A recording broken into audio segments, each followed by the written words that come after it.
Hello, my name is Stephen Stone. I've been a long-time writer and reviewer for The Absolute Sound, but today I'm coming to you from a different venue, Howard Mueller's listening chair.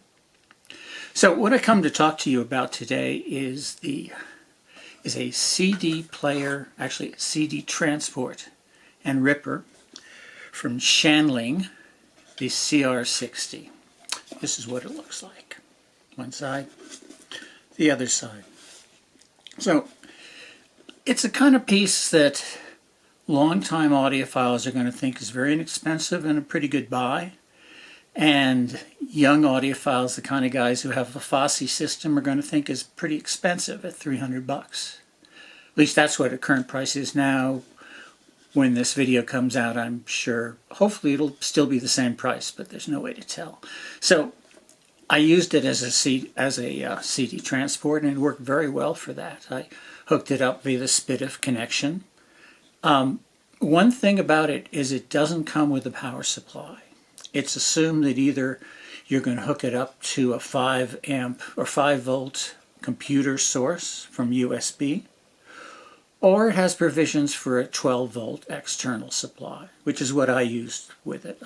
Actually, I used a really good supply that is available through FIO. Also, Jade is a co-brand.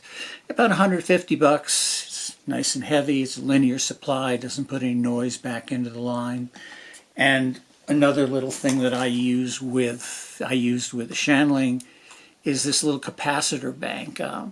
It can go up to this one's 30 volt, 5 volts to 30 volts and up to 20 amps. And basically it just holds power and feeds it into the Shanling.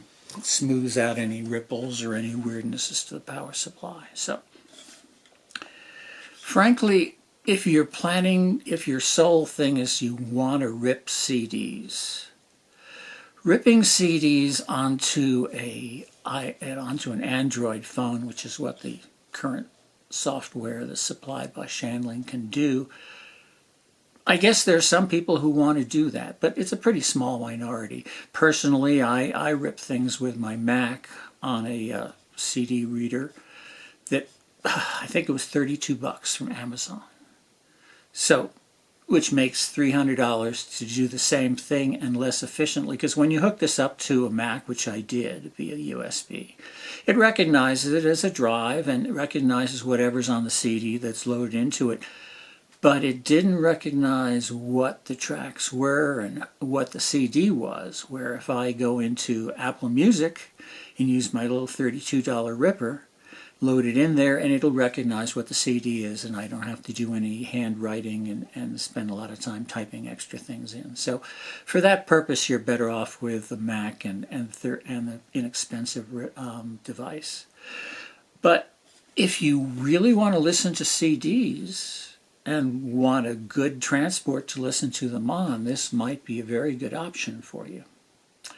So, because it's very well made. I mean, it's heavy, it ticks all the boxes for being a real component, and it does that job quite nicely. So for some people this will be a nice bargain, $300. For other people, if they're looking for a CD ripper or something to use with their portable Android to rip onto your Android, yeah, maybe not.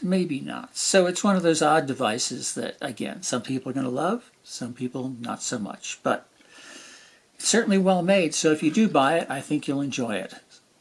On the back of the Shanling, you'll find quite a few inputs and outputs.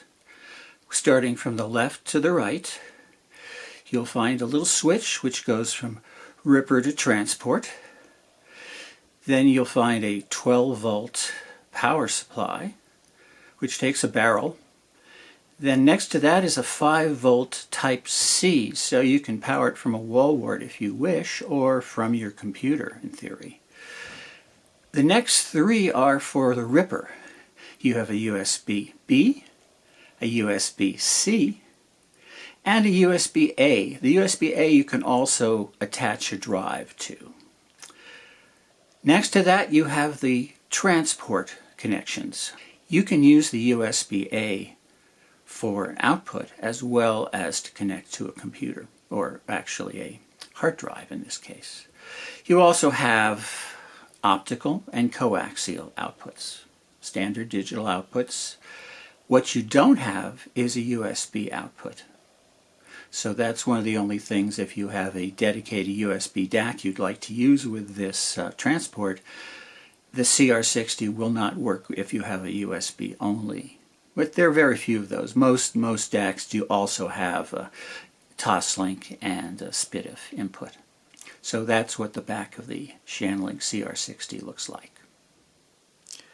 Being as it is strictly a transport with no analog outputs, it's hard to really say that it has a sound.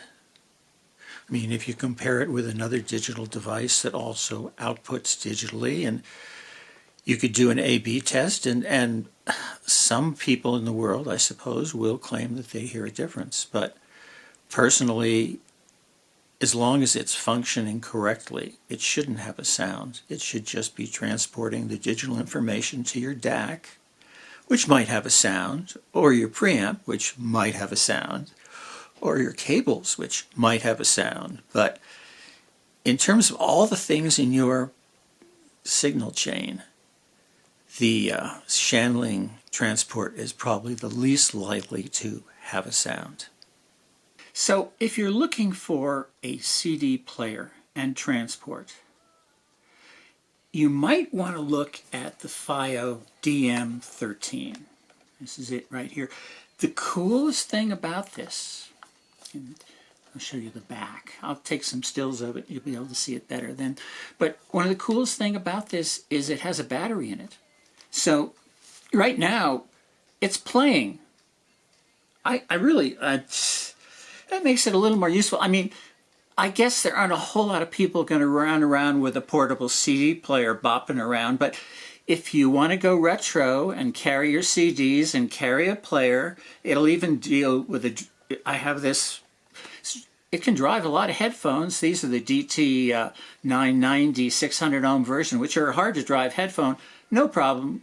Volume, I'm probably talking louder than I was when I didn't have the headphones on, because the volume of this is pretty good. So this is another option, the FiO. It's $200. It claims to do ripping as well. But again, the same problem. If you're going to rip, just do it the easy way. I really don't see the advantage of these all-in-one devices. They're better as CD players.